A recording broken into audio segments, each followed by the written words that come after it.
There's a breaking news release in the Lilly and Jack Sullivan case that was just released moments ago.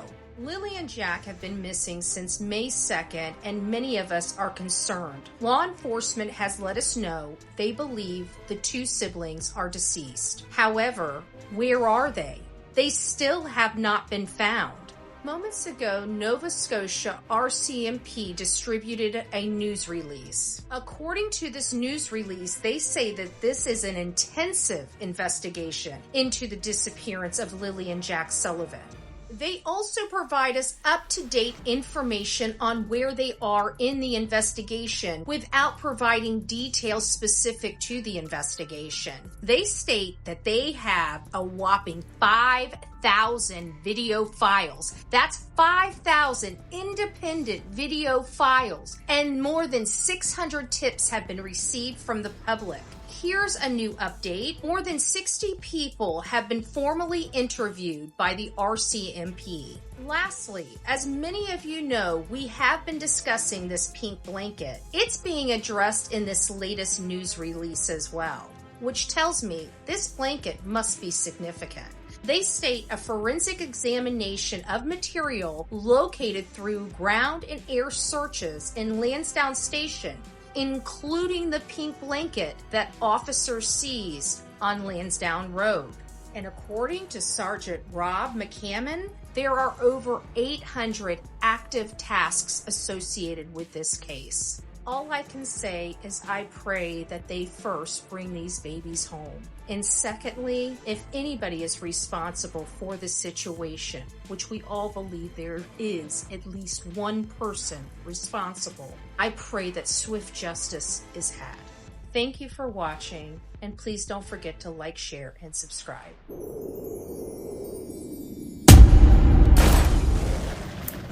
Hello, my beautiful babies. It's nice to see you, Bullhorn Betty, coming from the true crime community. I'm coming from Florida. I don't know if you guys just noticed it. I just dropped a video about this whole situation. As many of you know, Lilly and Jack Sullivan have been missing for more than 2 months at this point, and they have not been seen or heard from since. They went missing on May 2nd. From everything that we can see, that does appear to be their actual missing date. But right now, there's some shocking information, not bringing them back shocking, but the amount of videos that this newest report and newest release that the RCMP has just provided, 5,000, I repeat, 5,000 independent video files. That is a lot. And the reason why I'm kind of so shocked about that, folks, is because this is in the middle of nowhere. Okay? Remember, they don't really have cell service. It's hard to communicate. Like in the middle of nowhere, Lansdowne Station, Nova Scotia, Canada. So it was just shocking that there's 5,000 videos, independent videos that they have acquired through this investigation that need to be gone through. Now, I'm sure some of them are, range from, a few seconds to a few minutes. So I think it's interesting. I think it's important information. Let me say hi to everybody. Bernadette, it's nice to see you. Kylie, Debbie, good afternoon. Melissa, Archelius, David, it's nice to see you. The ones that have the users for their names, it's nice to have you as well. Hannah, Ashley, Mississippi Mom, it's nice to see you. Jeffrey, Belinda, good afternoon. Susan, Donna, Belinda, it's nice to see you. We have another Ashley up in here. Martha, is it Maratha? Maybe I got it wrong. Ghostface, Super Dad, it's nice to see you.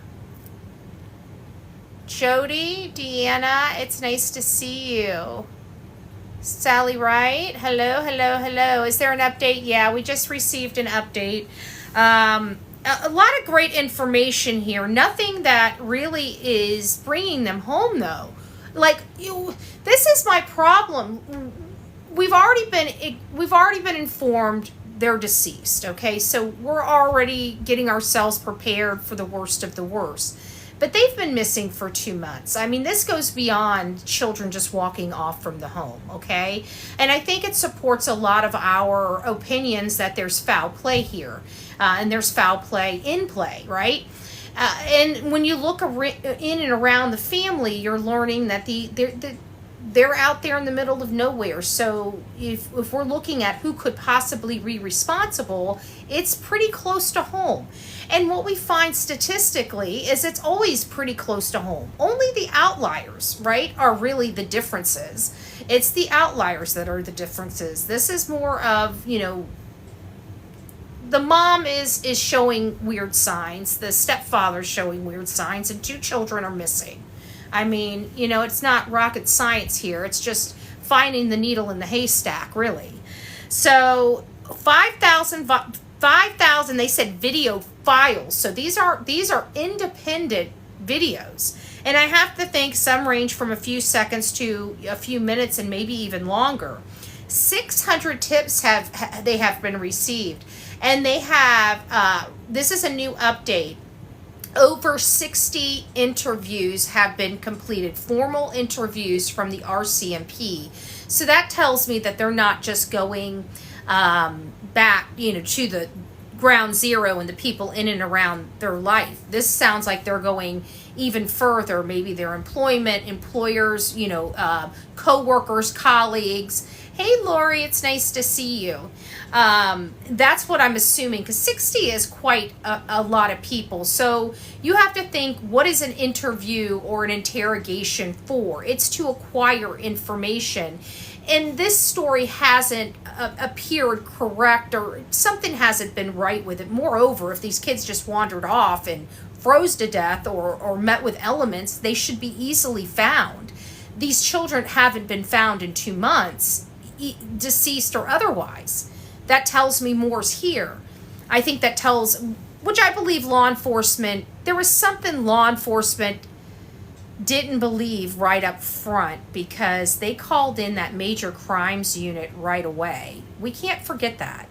And not only that, but they made sure it was secret. We didn't find out about it for several days, that they had infiltrated everybody and law enforcement there, and they were actually major crimes investigation, the forensic crimes of the RCMP. So something wasn't right with the investigators, and I like how they approach it, and they don't apologize for it. Everything's suspicious until proven otherwise. We're dealing with, over here in the States, in Tennessee, the Sebastian Wayne Drake Rogers case. And it's obvious they had the opposite approach, which did not do them a service and actually disserviced the case. So hearing that kind of stuff, I like hearing that kind of stuff coming from law enforcement. And I hope that they have the laws to support that. Canada's much different than the States. So you guys have a due process, right? But I think you guys have more ability to kind of get into your stuff, like your electronics and stuff like that. You have a process much like ours, but I think it's a little easier, to the degree of how you guys can acquire it. So I think it's interesting, but I wish they would find the children. We already know this is going to be very sad. It's going to be a horrible ending. And no matter how we prepare ourselves for it, we're never going to prepare ourselves for it. But closure is the closure and justice is the words that keep coming, to my brain. Closure and justice. And I think that's what we all want in this case. So a new update. If you guys would like to catch that update, please go over to my channel. I did a video on it. You can see specifically what was said. I've got it on this green screen behind me, line by line. And it looks let's see if I can do this. Facts. So I've got this, and so I went over all of this with you guys. So it makes it easy to work with there. So again, if you guys would like to, oh, that was sweet. Thank you. I missed it. I almost got myself, I I didn't know what that noise was, so I was like trying to move it out of the way, and I think thank you. I appreciate it. I wonder if the outing that day before was an alibi. There's a lot of things that are just odd, but you know what? It's Janie's statement. And Janie is Daniel Martell's mother. And she describes the kids, moving about. And then Daniel, not Malehya, Daniel. So, I don't know. There's just something, and to be honest with you, I really don't trust any of them. So, in seeing even their family picking sides, you can clearly see Logan and Mackenzie are on Daniel's, side and fighting his, pointing the finger at Malehya, and the vice versa with Malehya and her half sister. And it sounds like all the people that are kind of involved in this, on the outskirts, like the extended family and stuff, they seem like nice people, and I hate that they're all involved in this because they're looking at their family member. They know them from growing up with them, it's hard to look at somebody you grew up with that you had a great time with, looking at them and thinking they could do something like this. And I know that has to be a struggle for all of them, but they also have to come to Jesus that Malehya and Daniel aren't what they think they are. I mean, they obviously were doing substances in that house with these children, and we know that screws up people's minds. No matter how you look at it, it screws your mind up.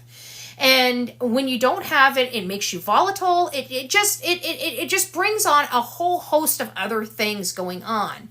And these kids were being neglected. We could see it. We could see the photos before, and we can see the photos of when she started living with Daniel. The children, these right here were prior to her living with Daniel. Okay? These cute faces, them looking clean and well-kept children. This is not the lifestyle that they were receiving at Daniel's house. They were dirty. Their hair was unbrushed. I don't even know if the kids were brushing their teeth. I don't even know if the parents were brushing their teeth. You get my drift? So, and then they disappear. I don't like the whole situation. We all kind of, we're waiting for the evidence just to support our gut, this gnawing pit in our gut. So I don't know what's going to come of it. But I have a funny feeling, I'm looking at the time, even from the time that Janie, he says all this stuff is going on. And so I'm really paying attention to timeline issues. How much time would they have had to act? How much time would they had to act? Could this have happened the night before? Or could this happen that morning? Well, right now, even though I don't know Janie, I don't trust Janie because this is this kid's mother. This is Daniel Martell's mother. Look at his condition. Okay, look at who he is as a human being. I'm sorry, I don't trust his mother. His mother didn't do the best job. Sorry, not sorry. You guys can beat me up for saying that. I'm judgmental, okay? And, so I don't really have a lot of faith in her, but she is saying she heard the children that morning. So I'm going to, for at least a theory, consider that those children were heard that morning at that time.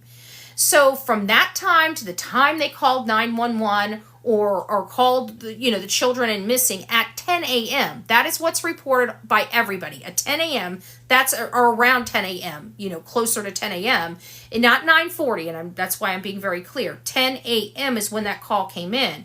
I'm trying to figure out where they could get to in that time frame. Did they leave and go back to New Glasgow or another way? Are they seen commuting in a vehicle? And if not, that means that they were using the ATVs. And so you have to look at it. That gives them approximately an hour to work with to get those children out of that area. If the car is not observed, it's one road. You got one way in on one side and one way in and out on the other side, right? It's a straight road. So it goes to somewhere and you're coming from somewhere. So, were they moving around either side? If not, then they stayed closer to home. So now we have a time frame of, say, about an hour. That tells me that a half an hour on an ATV is probably around where the children are, or 20 minutes on an ATV. You know, giving some time to take care of whatever you need to do, put branches, bushes, whatever. But I'm starting to think, because one thing I missed out of all of this is, while the RCMP is searching, while they have all these different types of searches going on in different locations in that day, you know, May 2nd, they had a huge cavalry that showed up, and it came back on the 3rd. Daniel Martell was on that ATV, you know, he's saying he was searching. But how do we know he wasn't monitoring who was getting close and who was not? Because it wasn't the second that they saw this pink blanket, folks. It was the 3rd. And closer, you know, not in the morning either. So in an open area, how do we know that that wasn't planted to throw the case? To get people out of the area where they were starting to search, or may have found Lilly and Jack, does now divert direction over to this weird, mysterious piece of a blanket that should never be in that tree because it's allegedly in a garbage can. So things aren't making sense. And even that boot print, that single boot print, it just felt staged to me. I don't know if it is. I really don't. But it felt staged.